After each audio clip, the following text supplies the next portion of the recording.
on peut rentrer à la maison. Aujourd'hui, la dégustation est gratuite. Un nouveau vin local vient d'être mis en bouteille et ses amateurs espèrent bien en apprécier toutes les subtilités. Une seule ombre au tableau, sur l'étiquette est inscrit « vin de merde ».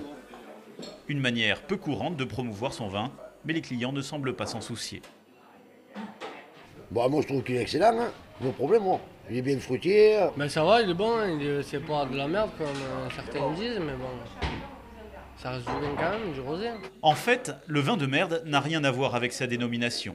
À 7 € la bouteille, ce vin de qualité est élaboré dans cette coopérative de Signac, au cœur des domaines viticoles du Languedoc.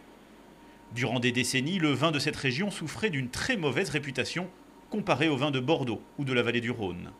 Mais si la qualité s'est améliorée, la réputation des vins du Languedoc reste encore en bas de l'échelle. Cette astuce publicitaire s'apparente surtout à un acte de désespoir. Bien sûr que c'est risqué point de vue marketing. Mais aujourd'hui, malgré tout, dans le contexte dans lequel on évolue, si de temps en temps vous ne mettez pas un coup de gueule ou si vous n'essayez pas de vous démarquer, personne ne vous entend. Donc à l'origine, c'était un coup de gueule, c'était de se faire entendre en disant aujourd'hui, on a des produits de très grande qualité, mais on n'arrive pas à les vendre. Ce propriétaire de restaurant est à l'origine du vin de merde. Il a entièrement financé le projet. Je suis entouré de vignes et de vignerons et il m'est venu cette idée de venir à leur soutien parce qu'aujourd'hui c'est galère, en mettant un coup de pied dans la fourmilière en disant que le vin de merde, ça n'existe plus dans le Languedoc-Roussillon. Il faudra davantage d'astuces comme celle-ci pour enrichir les vignerons du Languedoc. D'autant que les consommateurs du monde entier se tournent de plus en plus vers les vins du Nouveau Monde.